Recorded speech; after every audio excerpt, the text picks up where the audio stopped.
Hey, welcome to our explainer. Today, we're going to unpack the incredible power of tiny changes that lead to truly remarkable results, all from James Clear's game-changing book, Atomic Habits. So let me start with a question for you. How on earth can a near-fatal accident actually become the secret to unlocking your full potential? And look, this isn't just some hypothetical question. It's the real, incredibly personal story that became the foundation for everything in this book. So let's dive in. Our story really kicks off with a single shattering moment, the event that set author James Clear on this whole journey of understanding habits. Okay, so picture this. It's the final day of sophomore year. You're at a baseball game, a classmate steps up to the plate and takes a full, powerful swing. And then the bat slips from his hands. It just goes cartwheeling through the air, and it strikes James Clear directly between the eyes. And the impact, it was just devastating. In his own words, he says, "I had a broken nose, multiple skull fractures, and 2 shattered eye sockets." The injury was so severe, they had to put him into a medically induced coma. What came next was just brutal. After the coma, there were months of really difficult rehabilitation. And when he finally got back to baseball, the sport he absolutely lived for, he was humiliatingly cut from the team. His dream of playing professionally, it seemed completely and utterly impossible. But it's right there, at rock bottom, that Clear stumbled upon the single most powerful principle in the entire book. The incredible, almost magical force of just getting 1% better. So look at this number. 37.78. It seems crazy, right? But that's what happens if you get just 1% better, a tiny, almost unnoticeable improvement every single day for a year.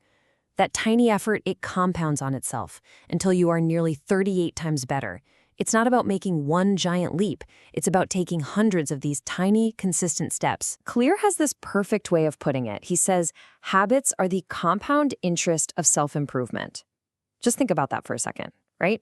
Just like your money multiplies with compound interest, the effects of your good habits multiply every time you repeat them. Yeah, it's a slow burn at first, but the long-term payoff is it's enormous. And look, this isn't just some abstract theory. This stuff works in the real world. Just take a look at the British cycling team. Back in 2003, they were pretty mediocre. Then they hired a new director, Dave Brailsford, and he brought in this simple strategy called the aggregation of marginal gains. They just tried to improve every little thing by 1%. The bike seats, the massage gels, even how the riders wash their hands to avoid getting sick. The result? Over the next decade, they completely dominated the sport. We're talking total domination. And that's exactly what James Clear did, right? He took that same logic and just applied it to his own life. Tiny little habits in how he studied, how he slept, how he trained in the gym, those were his marginal gains. And it was that system, that dedication to 1%, that took him from a hospital bed all the way to becoming an all-American athlete. Okay, so this whole idea of focusing on those tiny daily improvements, it leads us to the next massive insight from the book. It's not about your goals, it's about your systems. This shift in thinking is the real secret to continuous improvement. So what's the actual difference here? Well, think of it like this. A goal is the result you want, like win the championship. The system, on the other hand, is the process that gets you there, like what your team actually does at practice every single day. Here's the kicker. Winners and losers often have the exact same goals. It's the system that separates them. You know who lived by this? The legendary coach Bill Walsh, who won 3 Super Bowls. His whole philosophy was, the score takes care of itself. He knew that if you just focused on perfecting the process, on getting the system right, the results you want will naturally follow. You don't have to stare at the scoreboard. You just have to focus on your system. And think about it. Focusing only on goals, it's a pretty fragile way to operate.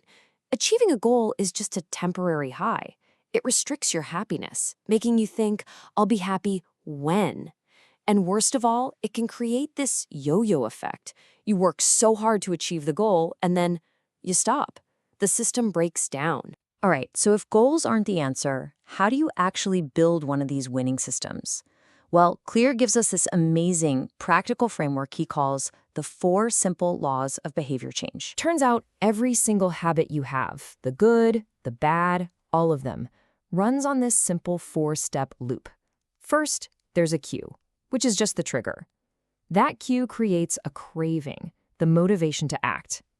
That leads to the response, the habit itself. And finally, you get a reward, which basically tells your brain, hey, that was good.